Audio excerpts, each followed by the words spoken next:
Welcome back to The Explainer, everyone. Today, we're diving into a countdown that is, frankly, profoundly humbling. We're focusing our attention on Earth's 7 deadliest mountains. These are those majestic, towering peaks that have totally captured human imagination for centuries, but, as we're going to see, they harbor a very dark reality.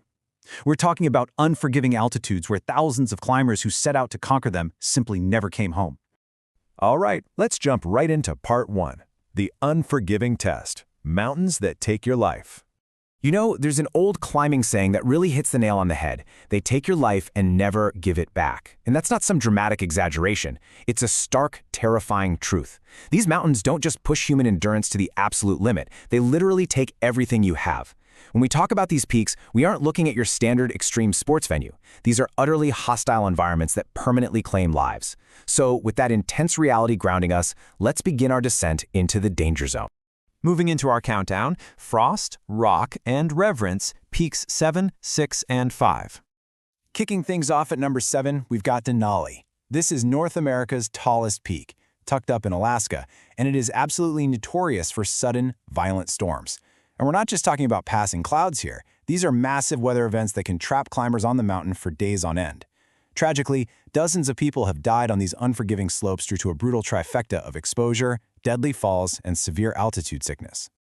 To put that exposure into perspective, temperatures up on Denali can absolutely plummet to nearly 70 degrees below zero.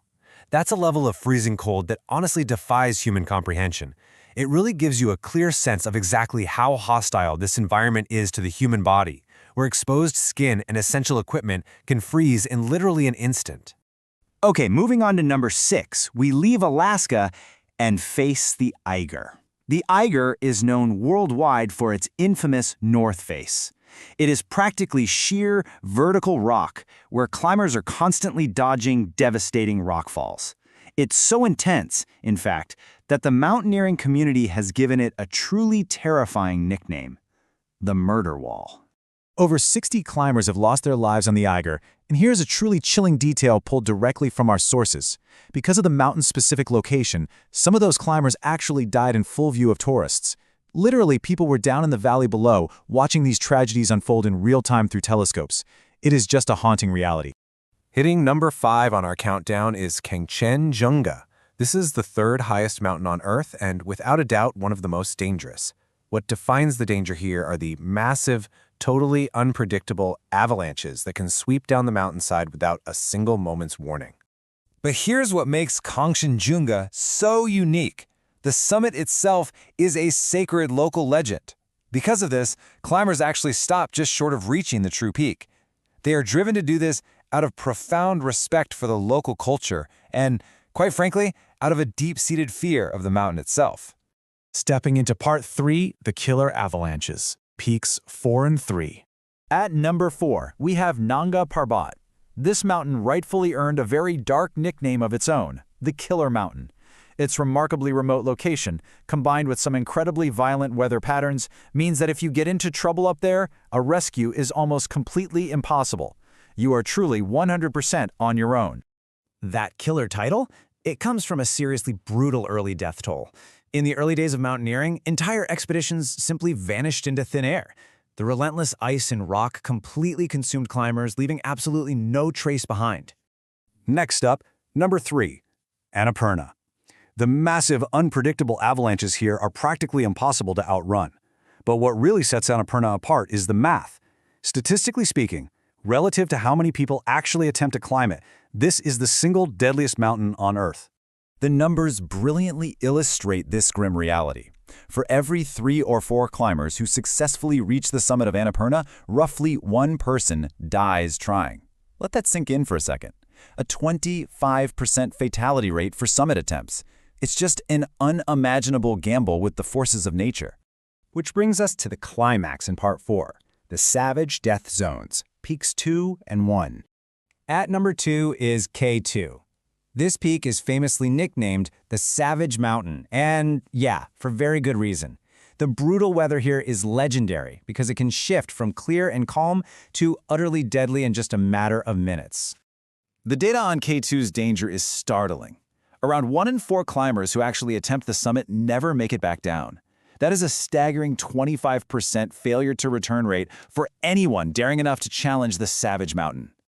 Now, before we reveal number 1, let's just compare these two apex predators of the mountain world. K2 is steeper, it's colder, and it's technically much harder to climb. Mount Everest, on the other hand, relies on its sheer, immense height as the tallest on Earth, paired with a staggering body count of over 300 lives lost. And that brings us to number 1, Mount Everest, the tallest mountain on Earth. And while you might think of it as heavily commercialized today, with those long lines of climbers you see in the news, make no mistake, it remains incredibly deadly. As we just discussed, it has claimed well over 300 lives. So the crucial point in understanding exactly why Everest is so lethal comes down to a terrifying reality known as the death zone. This refers to altitudes above 8,000 meters. Up there, the air holds so little oxygen that the human body literally begins dying by the minute. Even while you're still moving forward, even if you feel mentally sharp and determined, biologically, you are dying. It is a horrifying physiological reality. Let's wrap this up with Part 5, Nature's Absolute Rule, the unifying truth. Because here's the truth that connects all 7 of these magnificent but murderous peaks. The mountain always tells the truth.